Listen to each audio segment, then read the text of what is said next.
अब नॉन हिंदी के बच्चों के लिए इसके पहले हमने तू जिंदा है तो कविता, इसके कवि शंकर शैलेंद्र है, उसका सारांश बताया था। आज दूसरा पाठ ईदगाह कहानी का सारांश आपको मिल रहा है।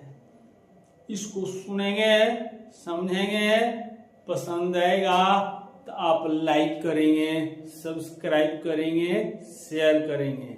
मौका नहीं गंवाएंगे, मौका निकल जाएगा तो परीक्षा के बाद पछताएंगे। हम क्यों पछताएंगे? हम इसको पढ़ेंगे, समझेंगे, क्वेश्चन हमसे टचिंग हो रहा है कि नहीं हो रहा है पढ़ने को।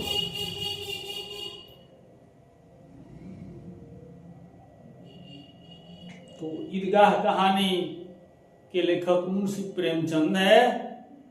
प्रेमचंद ईदगाह कहानी के माध्यम से यह बताना चाहते हैं कि बच्चे भी बचपन में होते हैं, जो अनाथ होते हैं वह कितना बुद्धिमानी से काम लेते हैं, और परिस्थितियां आदमी को क्या दुख झेलने के लिए विवश कर देती है।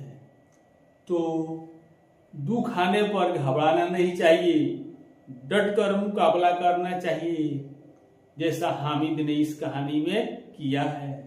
बच्चा होकर भी 80 वर्ष के बूढ़े का रोल निभाया है और सोचा है अच्छा, और उसकी दादी समझ गई है कि उसको प्यार से गले लगाती है। अब चलिए हम कहानी की शुरुआत करते हैं। ईदगाह कहानी में हामिद 4-5 वर्ष का बालक है। उसकी माता पीलिया रोग से मर गई, पिताजी हैजा रोग से मर गए। तो बालक अनाथ हो गया और अपनी बूढ़ी दादी जो 80 वर्ष की है, अमीना की गोद में सोता है और जीवन गुजार रहा है। तो ईद का त्योहार आ गया। ईद के त्योहार के दिन की घटना है, इसीलिए इस कहानी का नाम ईदगाह रखा गया है। और सभी घटनाएं ईदगाह में ही घटित हुई है, इसीलिए इस कहानी का नाम ईदगाह रखा गया है। अब अमीना ईद के दिन सोच सोच कर रो रही है। इसकी माँ होती, इसके पिता होते तो इस बच्चे को कितना प्रेम दुलार मिलता, पैसे देते, नया कपड़े देते, यह ईद में मेला के लिए जाकर घूमता फिरता, पैसा मिलता ज्यादा, अपना मिठाई खाता। लेकिन वो तो सब कुछ बदल चुका है। माँ नहीं, पिता नहीं, सब कुछ करना है अमीना को। जो उसकी दादी है, किसी तरह अमीना ईद के दिन का खर्च निकालती है और 3 पैसे हामिद को देती है सुबह में कि बेटा तुम मेला में जाकर इससे मिठाई खरीदना और खाना। तो बच्चे नहा धोवा कर कपड़े पहनते हैं। हामिद अपने दोस्त महमूद, मोहसिन, नूरा और शम्मी के साथ चलता है ईदगाह के मेले के लिए। गांव से जब में बच्चों का झुंड मेले के लिए जा रहा है तो रास्ते में एक आम का बगीचा है, जो रखवाली कर रहा है। बच्चे ढेला चलाकर आम को तोड़ते हैं, रखवाला आता है, भाग जाते हैं। बार बार इस प्रक्रिया को दोहराते हैं। रखवाला भद्दी बदी गालियां देता है तो बच्चे थपड़ी बजाकर हंसते हैं। ये है बचपन का मौज। हामिद, नूरे, मोहसिन, शम्मी, महमूद ये खूब खुशी से मेला जा रहे हैं। अंत में मेला जाते हैं। ईदगाह के में नमाज पढ़ी जाती है।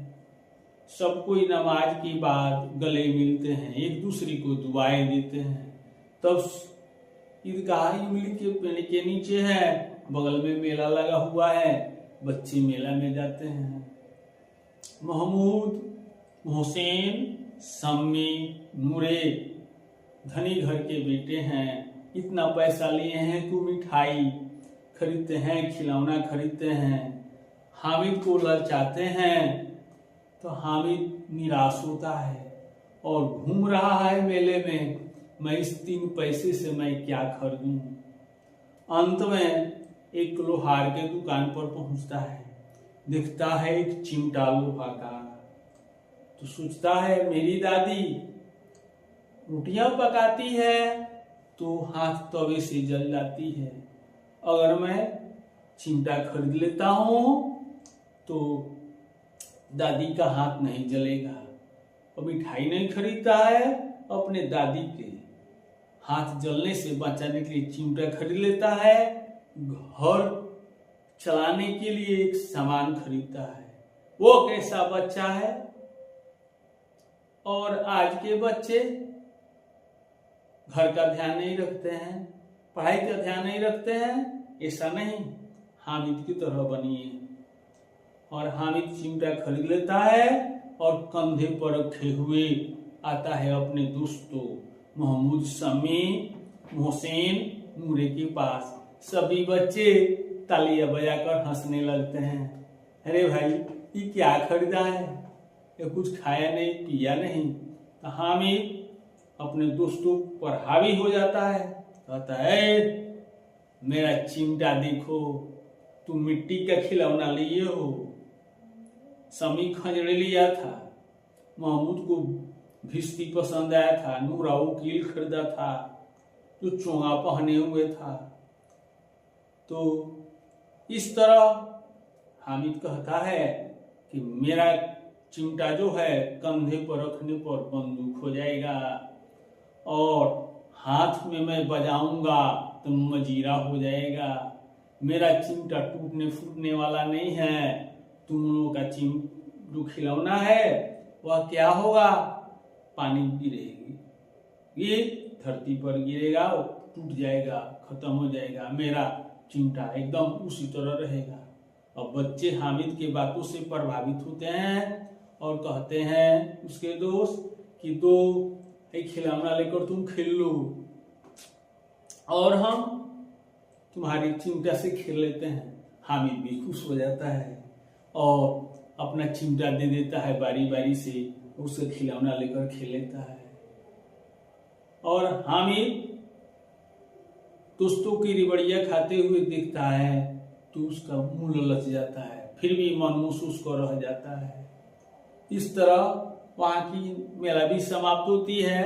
तो हामिद अब घर पहुंचता है दोस्तों के साथ, तो दादी के पास जाता है, मुंह सूखा हुआ है। दादी कहती है ए कुछ खाया पिया नहीं, चिमटा खरीद कर लाया है। तो हामिद कहता है दादी तुम्हारी हाथ रोटी पकाते समय तवे से जल जाती थी, इसलिए मैंने चिमटा खरीद लिया कि मेरी दादी का हाथ नहीं जलेगा।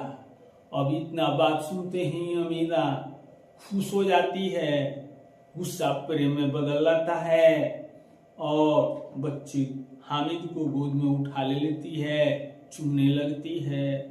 तो एक छोटे बच्चे का कमाल इसमें दिखाया गया है, कैसे अपने 80 वर्ष की दादी को चुप करा देता है, अपने घर की समस्या को समझता है और कैसे घर चलाया जाता है, कैसे सामान को रखा जाता है, ये भी बताया है इस कहानी में। यही है इस कहानी का सारांश।